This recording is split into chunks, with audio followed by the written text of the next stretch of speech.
We've talked a lot about guns. That's because it's a pretty substantial issue. Second Amendment's right there next to the First Amendment, right to free speech, free press, free assembly, free religion. And the Second Amendment backs all of that up with a well-regulated militia necessary for the security of a free state. The right of the people to keep and bear arms shall not be infringed.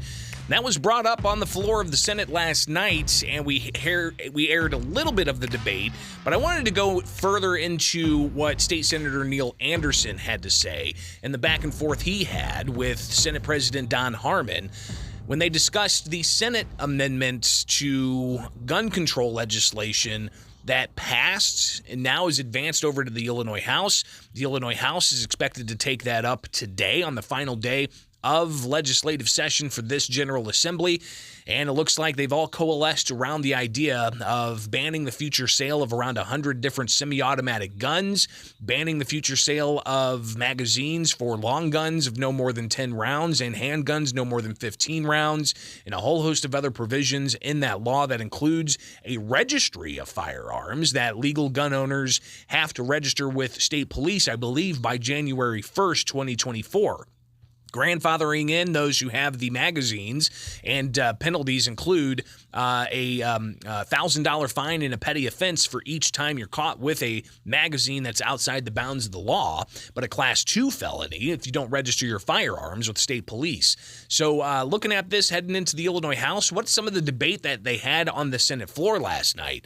Typically, when you have these controversial issues, the debate can go on for a good hour and a half, if not more, but last night on the Senate floor, it only went on for about 35 minutes, and they put a timer on. And some people complained about how this is such a substantive issue. Here we are at the tail end of session, again limiting debates to a small time frame instead of having a larger debate. That frustrated a lot of people on the Senate floor, especially those Republicans. But I wanted to air some of the back and forth between the Senate President Don Harmon and Republican State Senator Neil Anderson from the Moline area.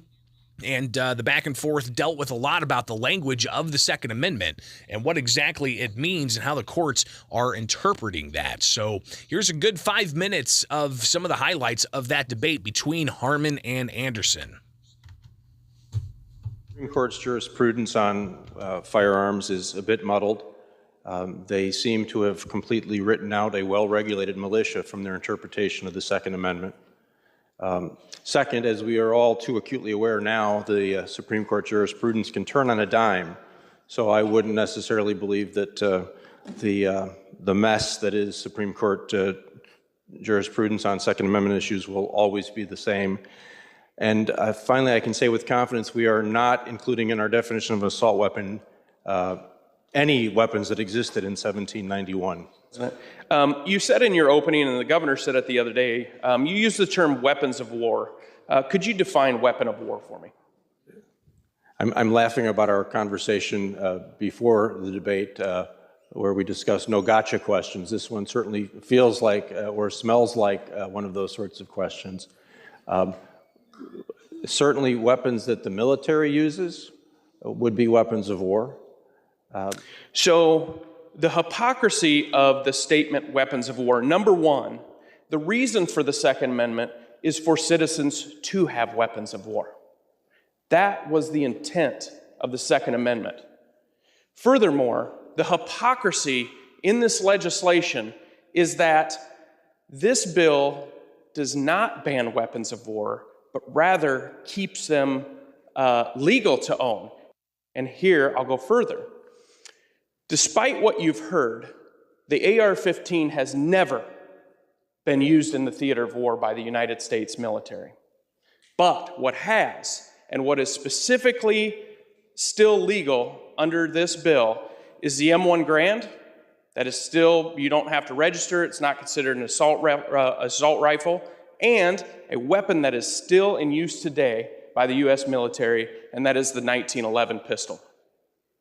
The hypocrisy that we are trying to ban so-called weapons of war, but yet the weapons of war that you speak of in here are actually not weapons of war, but the ones that are actual weapons of war are completely okay to have. Back to the intent of the Second Amendment.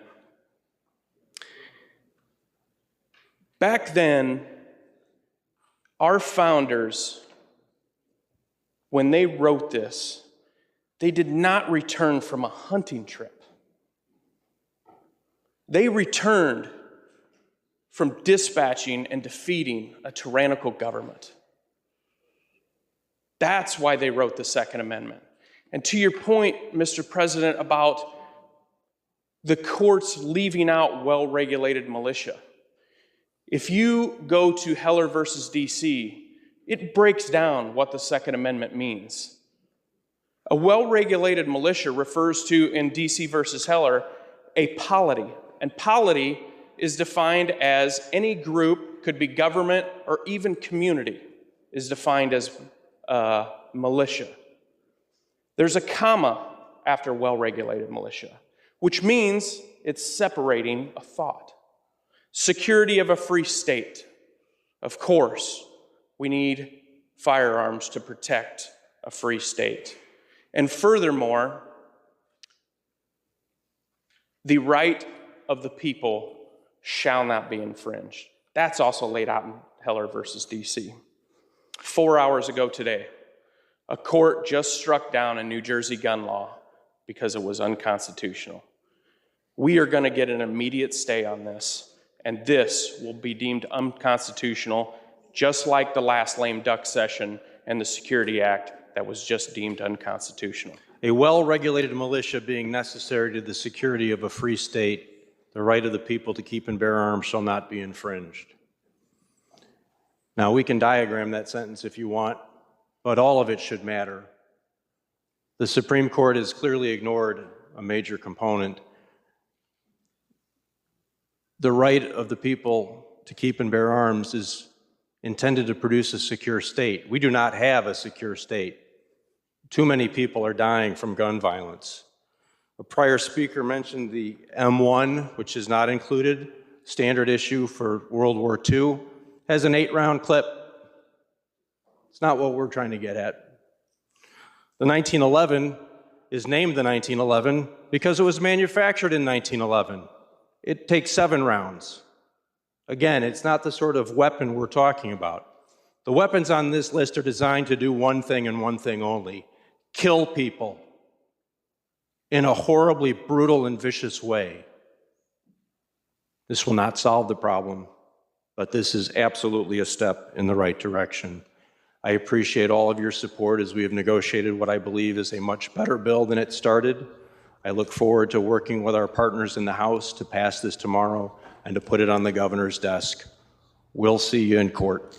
So again, that's Senate President Don Harmon last night on the Senate floor just before this measure passed. The Illinois Senate now goes to the Illinois House. It's expected to pass there. The governor could sign it by the end of the week, and that would be effective immediately. And I imagine that you have gun groups that are going to be suing immediately, and a court can possibly put a stay on this from being implemented until it's dealt with by the courts. So we'll see what ultimately happens here. It's going to be high-flying action. We'll be covering it all in detail with your phone calls at 217-629-7970. We'll get your reaction next here with WMAY. It's now 7:50. Got to take a quick break. Springfield's Morning News with Greg Bishop. Listen on demand at WMAY.com. 92.7 WMAY. Springfield's News and Talk.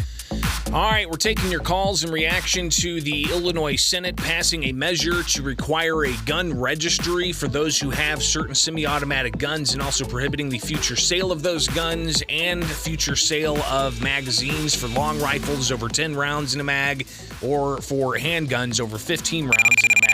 We would have had that call. 217-629-7970. That's the phone number here on WMAY.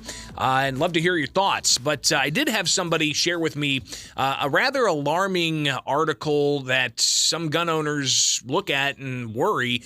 What's the next step after registering a firearm with the government? And this comes out of Connecticut. And in particular, you've got a Connecticut lawmaker who is suggesting that they go after those who have registered their guns.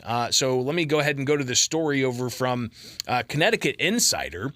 Lamont suggests making over grandfathered assault weapons illegal. Over 80,000 exist in Connecticut, they say. So new Governor Ned Lamont said this week that, and this is back in November, he wants to go after thousands of firearms legally kept in Connecticut under several grandfather provisions in the state's decades-old assault weapons ban, but clarified Thursday that he has not yet discussed specifics with lawmakers. So that seems to always be the concern, that registration leads to confiscation. And it would be easy to confiscate if law-abiding gun owners comply and register their guns with law enforcement. So what are your thoughts? Good morning. You're on WMAY. Good morning, Greg. I haven't had time to really pay much attention to the bill. So is there any grandfathering in for already owned clips or magazines? Yes. Now, it doesn't have a registration for those, but it does allow for you to currently possess the ones that you have, and you don't have to modify them. Good morning. You're on WMAY, blasting through these calls here. What's up? I just would like to know what's the purpose of registering your weapon. That's a great question. That's a great question. Maybe I'll try to get that answered from some of these supporters of this. But yeah, why do we have to register? I know the governor said he wants a full accounting of the, quote, weapons of war that are in the hands of Illinoisans. Does that answer your question? Not really. That's, it's not a good reason. Appreciate the call. 217-629-7970 is the phone number. Good morning. You're on WMAY. You would have been. Gosh, what is going on with that phone line? That's not a good phone line. All right. Hey, we got to take a break for the top of the hour here, but much more coming up. More of your calls about should the House pass this or should they not. So stay tuned. We'll also talk a little bit about COVID-19, the Twitter files, and a few other things as well. A lot of action happening the last day of the legislature, so we'll be on top of all of it and bring it to you here on WMAY with Springfield's Morning News. I'm Greg Bishop on 92.7 WMAY. Springfield's News and Talk coming up on 8 o'clock. And stay with us, all right? For those of you watching on YouTube Live, going to switch over to the new hour, so stay tuned. We'll get to more of your calls coming up here on WMAY.